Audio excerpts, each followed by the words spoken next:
recipeh! Ignis Scientia, one of the royal retainers and a close friend of Prince Noctis ever since the two were little. King Regis, Noct's father, had told Ignis, "Should he stand still, I ask you to stand by him and lend him a hand, as his friend and as his brother." From that moment on, Ignis would stand by Noctis, going up against the Niflheim Empire and eventually Arden. He would do anything to protect Noct, and I mean anything. But if a glaive can harness its power, then so can I! Kings of Lucis, lend me your strength! Ignis is the definition of that guy. I mean, literally everything about him. His character, actions, literally everything about him is just so interesting and so cool. It's not surprising that he's a fan favorite. I mean, he's probably my favorite. It's either him or Noctis, I don't know. And to no one's surprise, that makes him a perfect candidate to get a Smash kit here on the Assertion YouTube channel. Not to mention the fact that I think it'd be a cool kit, and it'd be cool if he got in before Noctis for the sole fact that Ignis is a party member. Usually we only get main characters or the rare occasion of a villain in Smash, so having a party member instead would be super cool, and personally, I think Ignis is the perfect candidate for that. So, with all that said, what if Ignis joined Smash Bros? Ignis! Before we move on to Iggy's moveset, I want to cover how he plays in Final Fantasy XV. You see, while Ignis is a party member, you can actually play as him on a couple of occasions. One is after you unlock the ability to swap to him during combat in the main game, and the other is during the Episode Ignis DLC. His combat in both, and as a party member, is mostly focused on his daggers, which are his primary arms. He also has his secondary arm, which is the pole arm. The daggers will make up the majority of the kit, with other forms of physical combat popping in when needed. You know, like kicking and the spear and stuff. The other really big note is Ignis' mastery over the magical elements. There are some key abilities the player can make Iggy use while playing as Noctis that utilize magic, but the big thing are his spell daggers, which are magically infused daggers. Get used to these since they're going to basically make up the entire moveset. Ignis has a more aggressive fighting style, while also having some projectiles that'll help him out, so I believe this makes him a mix of a rushdown and a zoner fighter. I'm still learning character archetypes, so this might not be accurate, just give me some time. Ignis' game plan will be to stay on the defense before creating or finding an opening, then rushing in and going to town on the opponent. So moving right along, Ignis will be a midweight fighter, though on the lighter side of the spectrum. He can have 2 jumps and will have the ability to crawl. Ignis' stage entrance has him simply run onto the stage and summon his daggers to get battle ready. For Iggy's taunts, his up taunt has him pull out a magic flask, crush it with both hands then being coated with a random magic element before he resummons his daggers and poses. All the while, he shouts, "Prepare yourself! His side taunt can have him point his finger out and shout, With all we've got!" And his down taunt has Ignis snap his fingers and hold out a random dish from Final Fantasy XV, all while saying, "That's it! I've come up with a new recipe." Come on, it had to be in here somewhere, it's iconic. Now moving on to Ignis' ult, his default appearance will be his Crownsguard attire from the main game, but his hair will be changed from the normal hairstyle to his casual Crownsguard hairstyle. Would Smash actually do this? Probably not, but this is my kit, so... His second ult will be a recolor based on his casual outfit from Final Fantasy XV. His third ult can be a blue recolor. No real reference here, but it does match well with my Noctis blue ult. Actually, speaking of the Noctis kit, his fourth ult can also be a green recolor based on Arden, the game's main antagonist, but it's also pulled a little bit from Gladio's casual outfit. His fifth can be a purple and white recolor. This comes from Ravis, another antagonist in the game and Lunafreya's brother. The two teaming up in episode Ignis made this a perfect choice for an ult. His sixth can be a red-based recolor. Again, no real reference here. Now as for his seventh ult, it will be an alt costume, that being his Kingsglaive garb. His face and hair will change to match what it looked like in chapter 14 of the game. And his 8th will be another costume, this time being his unkempt Crown's Guard outfit unlocked after beating episode Ignis. And to wrap up, Ignis' first victory has him stand triumphantly and rest his hand on his hip, smiling victoriously. His second can have him desummon his daggers, stretch his arms and say, "All in a day's work." And his final can have Ignis sit in a chair by a campfire, enjoying a nice meal or an ebony, or even both. Ignis has a 2-hit jab. Well, there's 2 button inputs at least, but there's actually 4 hits total. The first hit is an angled slash downwards with his left dagger, then it's immediately followed up by an attack in the same direction with his right dagger. Those both come out with one press the A button, but if you press it again, Ignis will do a horizontal slash with his right dagger, and then a second one following suit. This move won't do a whole lot of damage, but both strings come out quick and would be great for starting combos. Now here comes the spear. Iggy's forward tilt has him stab his polearm directly forward. However, if the A button is pressed immediately afterwards, Ignis will perform a rising slash. The first hit has a smaller hitbox and does lower damage than the second hit, but has better range and is better for edge guarding than the second hit. As for his up tilt, it will be a 2-hit overhead slash with his daggers, but more specifically the ice daggers, giving him better range, making it easier for Ignis to attack opponents from above. And his down tilt can be like Cloud and Joker's, having Iggy do a sliding kick which will move him forward. Iggy's dash attack has him do a quick rush forward with his daggers enchanted with lightning. It comes out insanely quick and can catch opponents off guard, but the damage is lackluster. Moving to the smash attacks, Ignis' side smash will actually be the same one I gave Noctis, having him charge and slam one dagger down with the other one falling halfway through the firsts. However, this time it's on fire! Anyways, this means that Ignis' move will do more damage, but will come out slower than Nox for balancing sake. His up smash will be reminiscent of Joker's, having him jump into the air with lightning to perform a strong and shocking overhead blow. I know the lightning part isn't part of Joker's kit, but you get the point. And for his down smash, Ignis will stab his daggers into the ground, which causes an AoE of icy wind to surround him.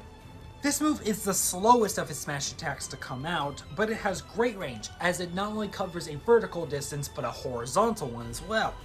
And it will freeze opponents at high damage.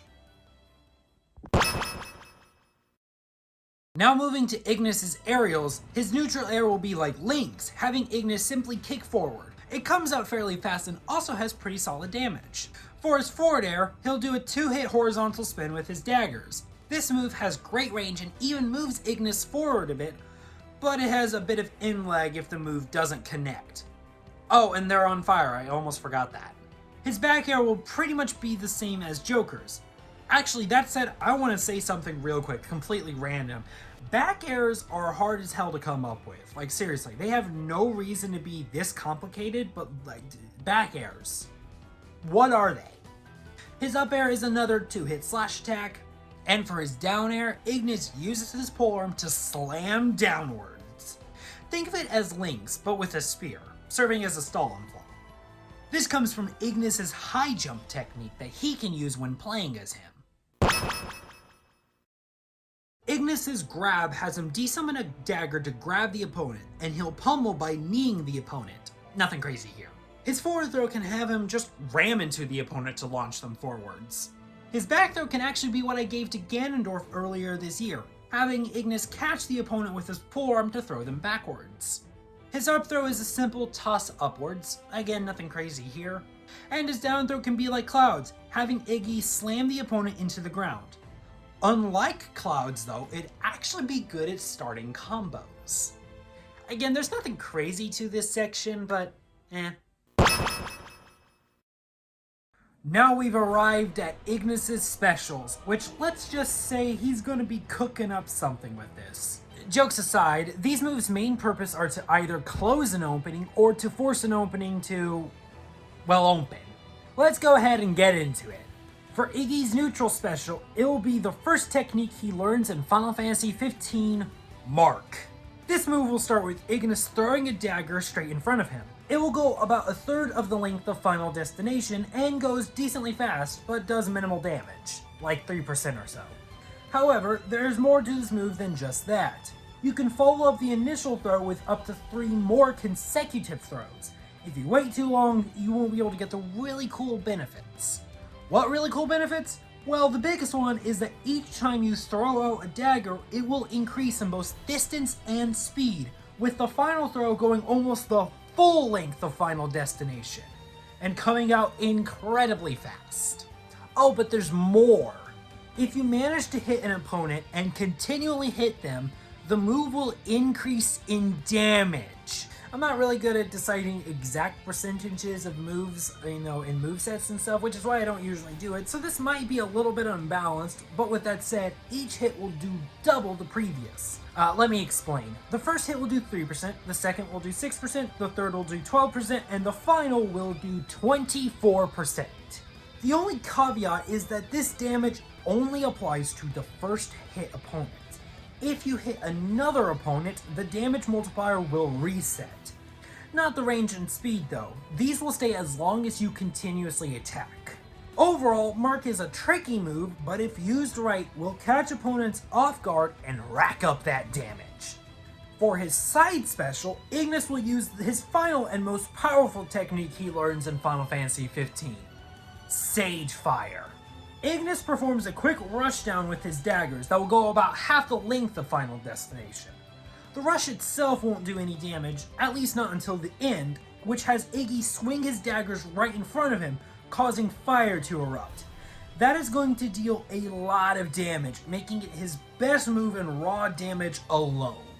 The downside is that this move will have a ton of end lag, leaving Ignis completely vulnerable. Now, you are able to cancel out of the attack by pressing any button, but Iggy won't be able to do his powerful attack. He will just do the rushdown. Overall, Sage Fire might have limited uses, but in the right situation, this move can be either a deadly attack or great for combo starters. As for his up special, Ignis is going to use an ability he gained in episode Ignis, the Magitech Hook Shot. Long story short, this move will act basically like Joker's, just with some cosmetic changes. I know that's a little bit boring, but honestly, what else could you do for Ignis? The move will allow Ignis to hook onto the stage and opponents, which will allow him to either recover or start comboing opponents if he hits them. Overall, Hookshot is a simple yet useful recovery. And for his down special, Ignis will use his technique he learns after the events of Chapter 9, Libra Elementia. For this special, Ignis will throw out a magic flask behind him, which will explode into a random magic spell. There are 3 spells, Firaga, Thundaga, or Blizzaga. Insert Sora joke here. Each spell will have different attributes. Firaga will be the high damage dealing attack with solid AoE range, but, great damage. Thundaga won't do a whole lot of damage, but it will cover a wider range of the stage and will also have the electric property. And Blizzaga will do moderate damage and have a moderate AoE, but at higher percents, it will freeze opponents. There is an equally random chance that any of the spells come out, and with their very different attributes, you'll have to plan out your attack based on which spell you get. For example, if you got Blizzaga and it freezes opponents, that would be a perfect opportunity to use Sage Fire to its fullest potential. The only downside to this move, outside of the random chance, is that there is a small cooldown after using the move. It's not a long one, but it is long enough that you can't spam it until you get the spell that you want. Overall, Libra Elementia will serve as a good mix-up option, throwing your opponents off guard and setting you up for success, assuming you're able to plan around the random chance. All in all, Ignis has a wide range of abilities and his specials that allow him to gain an opening, whether by closing the gaps or by forcing one open. However, these tools can also be used on the defensive if necessary. Well, most of them at least. I don't think Sage Fire can really be used in any defensive capability whatsoever.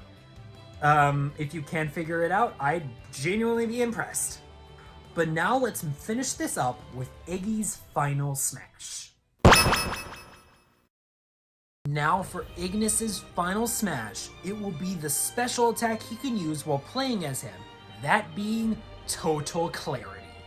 In-game, Iggy has 3 different variations of this attack, each one correlating to one of the different spell daggers. But for this attack, he'll use all 3 versions of it combined together. You'll see what I mean as we go.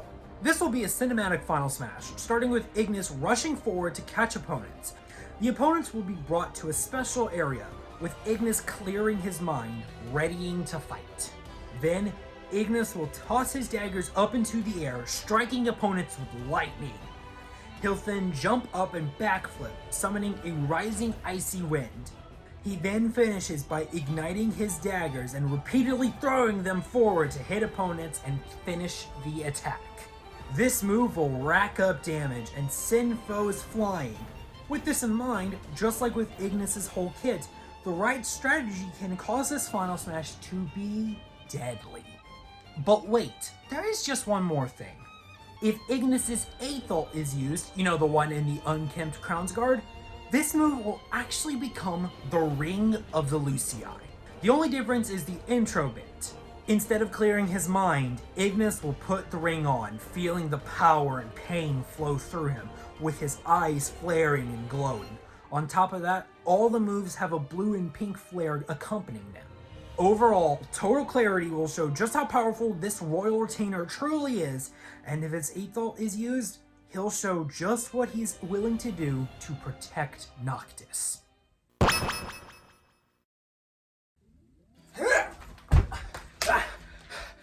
And that does it for what if Ignis joined Smash Bros.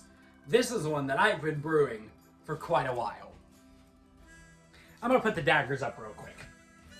Ignis is definitely the most strategic fighter I've came up with. I mean, Edward Elric is too, but that's a whole other situation with his down special and all.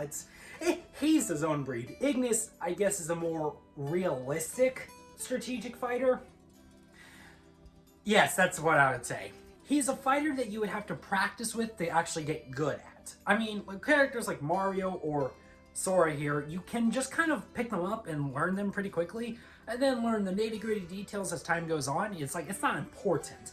Ignis, it kind of is, with how his specials are laid out, his smashes, honestly his entire moveset, the fact that his jab is a good combo star, literally pretty much everything you have to learn the strategic usage of. You also need to learn the strategic usage of when to put "that's it, I've come up with a new recipe" in the fight. I'm sorry. Alright, I'm losing the track. But you got my idea. Ignis is strategic. He's focused on strategy. Rushing in and fighting, it's not going to work. Spamming probably won't work. It might. I don't know. It might after a certain point. We'll see. Anyways, you get my idea. That all out of the way, though, Ignis was super fun to make. And I really did thoroughly enjoy him, despite a lot of things changing. There was a point where Libra Elementia was actually going to make it where every Smash Bros. Fighter had an elemental weakness, and Ignis would then throw out said weakness to specifically target it, and the cooldown was going to be much greater because of it, but that was a little too busted. Nate Boarding even said it was, and I'm like, yeah. And it sucks, but like, I mean, it is the case. It was busted. But anyways, that's talks for another day. Maybe I'll do a video where I talk about like old ideas for Smash kits. I don't know. Would y'all be interested in that? Because if you were, I would do it. But anyways, I'm getting ahead of myself. He was a fun kit to make, and I really enjoyed it. And quite frankly, doing another thing based on Final Fantasy 15 this year is definitely awesome because I love that game. Now, with all that said, thank you all so much for watching this video, and I hope you enjoyed it. If you did enjoy it and want to see more like it, first of all, subscribe. This is what I do most of the time. I do want to make other content too, and I just, I never end up doing it. I usually end up just making, let's do a Smash kit, But I do this pretty frequently. I've done, I don't even know how many I'm at this point. It's well over 15, I'm pretty sure. So you can check that out. You can also link either in the description or on the title card, assuming I can remember to do that. Somewhere here, whenever it shows up, will be a link to a playlist with every single Smash kit I've ever made, plus a couple extra videos that are related to the Smash Bros. Theory Kit series. I need to put the All Bible video in there. Yeah, okay, anyways. What else is there? Like, subscribe, playlist. I'm going to talk about this more, probably in its own separate video, but if you have a character you would like to see, comment them down below. I have a list of just a bunch of Smash Kit ideas. Most of them, if I can, I would like to do them, but like, just tell me and I'll put it on that list, and hopefully I'll end up doing it. But anyways, thank y'all for watching, and until next time, I hope you all have a wonderful day, a marvelous day, a fantastic day, a Final Fantasy day. Bye bye. That joke was horrible. Oh my god.